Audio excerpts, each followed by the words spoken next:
वंदे मातरम। बच्चों, आज फिर मैं एक नए वीडियो के साथ में आपके समक्ष उपस्थित हूं। पिछले वीडियो में अपना विषय चल रहा था कक्षा 10वीं सामाजिक ज्ञान में केंद्र सरकार वाला जो पाठ है उसके बारे में अपन पढ़ रहे थे। उसी का ही अगला जो पार्ट है उसको आज अपन इसमें समझेंगे। और आज का जो अपना विषय है वो है भारतीय संसद के कार्य एवं उसकी शक्तियां।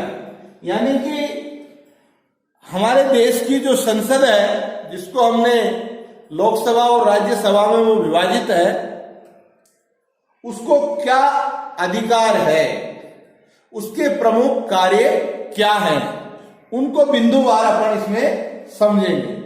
तो देखिए, संविधान द्वारा संसद को व्यापक शक्तियां प्रदान की गई है। व्यापक शक्तियां यानी असीमित अधिकार संसद को दिया गया है संविधान में।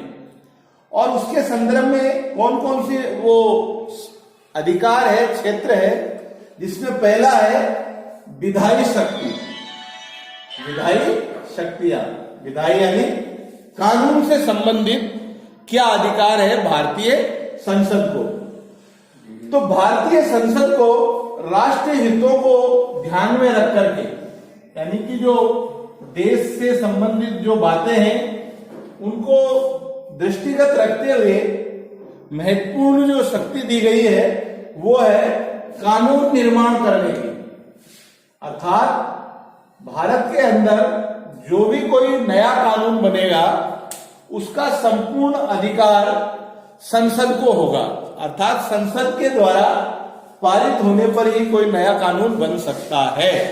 इसी के साथ साथ संघ सूची और संवर्ती सूची का अगर कोई विषय है तो उस विषय पर भी कोई नया कानून संशोधित करना या कोई नया विषय या बिंदु जोड़ना और उस बिंदु पर संदर्भित कानून बनाने के संदर्भ में भी संसद को ही अधिकार दिया गया है।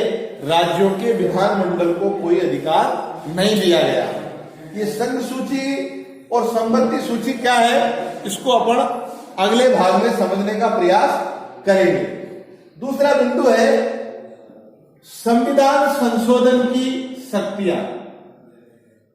अर्थात जो हमारा संविधान निर्मित है उस संविधान में लिखे गए कानून, अनुच्छेद, उनमें यदि किसी प्रकार का परिवर्तन करना है, बदलाव करना है, आंशिक या पूर्ण, उसके संदर्भ में भी अधिकार भारतीय संसद को ही है। तो संसद को संविधान संशोधन के संदर्भ में जो महत्वपूर्ण शक्ति प्राप्त है कि वो किसी भी संवैधानिक पुराने कानून को या उसके स्थान पर संशोधित कानून को लागू करने का अधिकार रखती है या नई बात उसमें जोड़ सकती है। अब जोड़ तो सकती है, लेकिन इसके लिए क्या है, इसके लिए संसद में सामान्य या किसी विशेष बहुमत द्वारा, विशेष बहुमत का तात्पर्य यहां 2/3 सदस्यों के अनुमति के द्वारा वह संशोधित प्रस्ताव पारित होना चाहिए। और जब वो 2/3 बहुमत के द्वारा या सामान्य बहुमत के द्वारा कोई बिंदु पारित हो जाता है तो फिर संसद की अनुमति के बाद संविधान में उस धारा को, उस अनुच्छेद को परिवर्तन या बदला जा सकता है। और तीसरा जो महत्वपूर्ण बिंदु है वो है वित्तीय शक्तियां। वित्तीय यानी धन के संदर्भ में क्या शक्ति है। तो वित्तीय शक्ति इसलिए है क्योंकि भारतीय संसद जनप्रतिनिधि संस्था है। अर्थात जनता के प्रतिनिधियों की यह संस्था होने के कारण पूरे देश के वित्त पर, भारत के वित्त पर पूर्ण अधिकार संसद का होता है।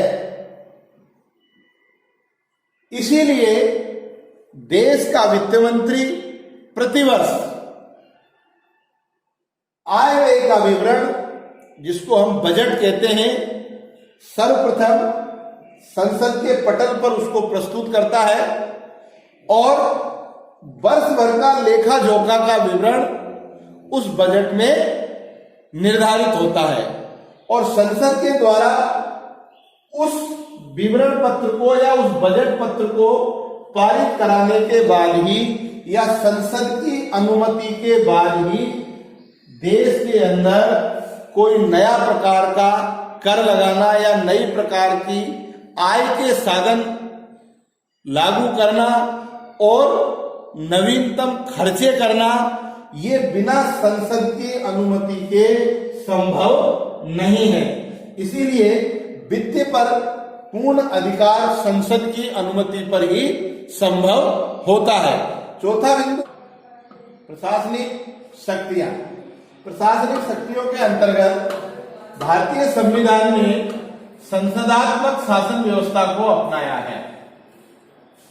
इस व्यवस्था के कारण जो हमारी संघीय कार्यपालिका है, संघीय कार्यपालिका यानी संपूर्ण मंत्री परिषद, वे अपने कार्यों के लिए संसद के प्रति सदैव उत्तरदायी मानी गई है। अर्थात संसदात्मक शासन व्यवस्था में यह व्यवस्था होती है कि जो कार्यपालिका है वो संसद के प्रति जवाबदेही होती है, जिसके अंतर्गत मंत्री परिषद के प्रत्येक सदस्य तब तक ही अपने पद पर बना रह सकता है जब तक उसे संसद के सदनों का विश्वास प्राप्त है। अगर किसी मंत्री के खिलाफ अविश्वास प्रस्ताव पारित हो जाता है तो पूरी मंत्री परिषद को त्याग पत्र देना होता है। ये प्रशासनिक अधिकार संसद को है। पांचवा बिंदु है निर्वाचन संबंधी शक्तियां, अर्थात संसद के जो सदस्य हैं उनको निर्वाचन के भी अधिकार हैं। अनुच्छेद 54 के अंतर्गत, संविधान के अनुच्छेद 54 के अंतर्गत संसद के दोनों सदनों के निर्वाचित सदस्य, अर्थात जो निर्वाचित सदस्य होते हैं, चाहे लोकसभा का हो चाहे राज्यसभा का हो, मनोनीत सदस्य नहीं, निर्वाचित सदस्य राष्ट्रपति के निर्वाचन का जो निर्वाचक मंडल होता है उसके लिए, और अनुच्छेद 66 के अंतर्गत उपराष्ट्रपति का जो निर्वाचन मंडल होता है उसके प्रमुख अंग माने गए हैं। प्रमुख अंग होने के कारण राष्ट्रपति के और उपराष्ट्रपति के निर्वाचन में संसद के सदस्य मतदान करते हैं और राष्ट्रपति और उपराष्ट्रपति का वह चुनाव करते हैं।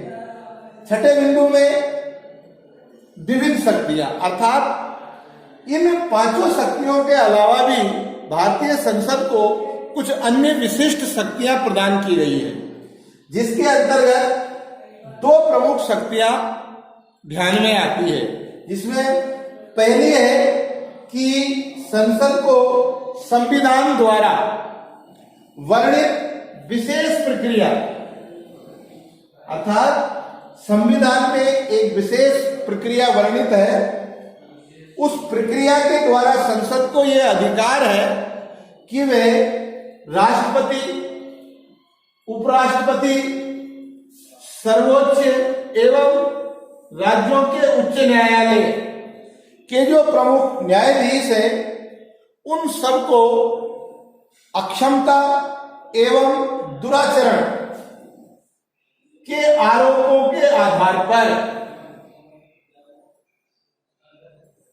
अपने पद से हटा सकती है।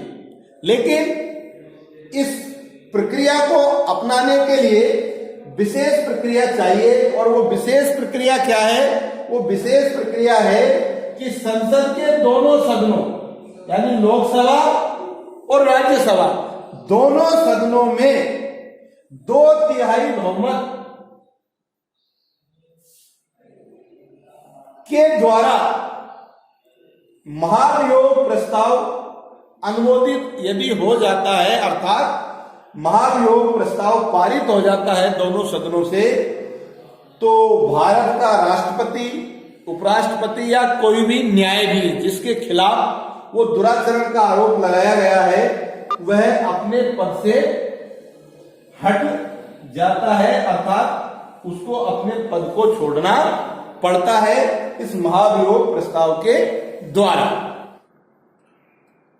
दूसरे में विविध शक्तियों का जो दूसरी बात है वो है राष्ट्रपति के द्वारा संकटकालीन घोषणा, अर्थात देश में जब आपातकाल की घोषणा राष्ट्रपति के द्वारा की जाती है तो उस आपातकाल को प्रभावी बनाए रखने के लिए, यानी 6 माह से आगे उसको जारी रखने के लिए घोषणा के 1 माह के अंदर अंदर, जिस दिन से राष्ट्रपति महोदय ने आपातकाल की घोषणा करी है, उस घोषणा के 1 महीने के अंदर अंदर उस प्रस्ताव को संसद के दोनों सदनों के द्वारा, लोकसभा और राज्यसभा से अनुमोदित कराना होगा, अर्थात संसद के दोनों सदनों से उस आपातकाल के घोषणा के प्रस्ताव को पारित करवाना होगा।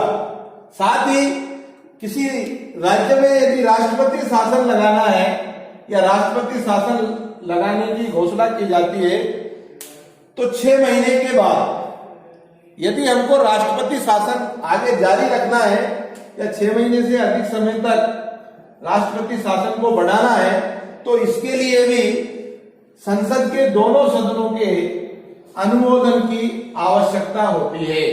और एक बार अनुमोदन के बाद राष्ट्रपति शासन को 6 माह के लिए आगे बढ़ा दिया जाता है। इस प्रकार से इस वीडियो में अपन ने संसद की प्रमुख शक्ति एवं अधिकारों के बारे में समझा। इसी के साथ अब अगले वीडियो में अपन एक नए बिंदु के साथ में पुनः आपके सामने प्रस्तुत होंगे।